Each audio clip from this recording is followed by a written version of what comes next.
Alors, comment est-ce qu'on va démarrer ici notre formation sur Node.js? Eh bien, la formation elle est plutôt simple. On va se rendre dans notre ordinateur et on va rechercher un dossier dans lequel nous voulons créer ici ce projet. Donc là, je vais aller dans mon dossier GitHub. Je vais ouvrir mon dossier YouTube qui contient la plupart de mes cours YouTube. Et si je vais ouvrir ici un nouveau dossier, je vais créer ici un nouveau fichier plutôt que je vais appeler apprendre Node.js. Et là, on ne va pas perdre assez de temps. On va ici l'ouvrir ici avec l'invite de commande.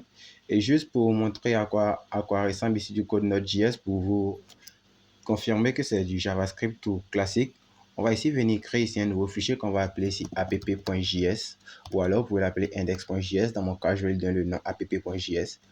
Et à l'intérieur, vous pouvez ici faire ici un console log. Vous pouvez ici faire ici un console log de OK. Ce code est appelé depuis Node.js. Et voilà. Et là, on a un code JavaScript ici écrit de manière classique. Et si on veut exécuter ce code en utilisant Node.js, on doit venir au niveau de notre éditeur, chercher ici le terminal et l'ouvrir. Dans mon cas, c'est sur ces trois petits points. Et je prends terminal et je fais ici New Terminal. Ensuite, j'attends que le terminal apparaisse. Et ici, tout ce que j'ai à faire pour appeler ici ce fichier, j'ai juste à taper ici un node suivi du nom du fichier. Donc, je fais ici un node app.js. Et ici, quand je fais ça, on remarque au niveau de ma console, ici, j'ai le message qui apparaît ici. Et ce message-là, c'est celui que j'ai marqué ici. La plupart du temps, quand on utilisait du code JavaScript classique, on faisait ici un console log. On était obligé d'aller dans le navigateur, ici, ouvrir ici, on va dire. On était obligé d'aller dans le navigateur. On allait aller sur le site en question et on allait ici faire inspecter. Donc là, on allait venir là. On allait venir inspecter et on allait ouvrir ici la console. Le DevTool, là, on allait venir ouvrir ici la console pour pouvoir faire afficher le console log qu'on avait tapé ici.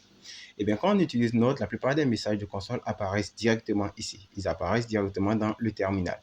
À moins que vous utilisez un template engine qui permet de gérer les vues dans la même application Node. Donc, ça ne sera pas dans ce cours. Et dans ce cours, la plupart des consoles log que nous verrons seront exécutées directement dans le terminal. Donc là, par exemple, encore si on veut tester ça, on peut ici créer ici une fonction A et B, une fonction sum. Donc on peut l'appeler sum. Et ici, ça fait num1 et num2. Et ici, on peut ici lui dire qu'on fait ici un console log dans number1 et number2. Et ici, ce qu'on pourrait faire encore, c'est qu'on peut ici appeler la fonction sum. Et ici, on aurait dit sum de 1 et de 4. Et là, pour exécuter ici ce bout de code JavaScript, on allait venir ici dans le terminal. On allait juste commencer par taper node, suivi du nom du fichier. Et là, dans mon fichier, le nom c'est app.js. Donc, on allait faire node app.js. Et là, si on faisait ici entrée, on avait ici un 4 qui apparaissait. Et là, ce que moi, j'aurais voulu faire, c'était de faire la somme de ces deux nombres. Donc là, si je reprends ça et que je vide ma console avec le CLS et que je fais node app.js, je remarque que j'ai le résultat 5 qui apparaît au niveau de ma console.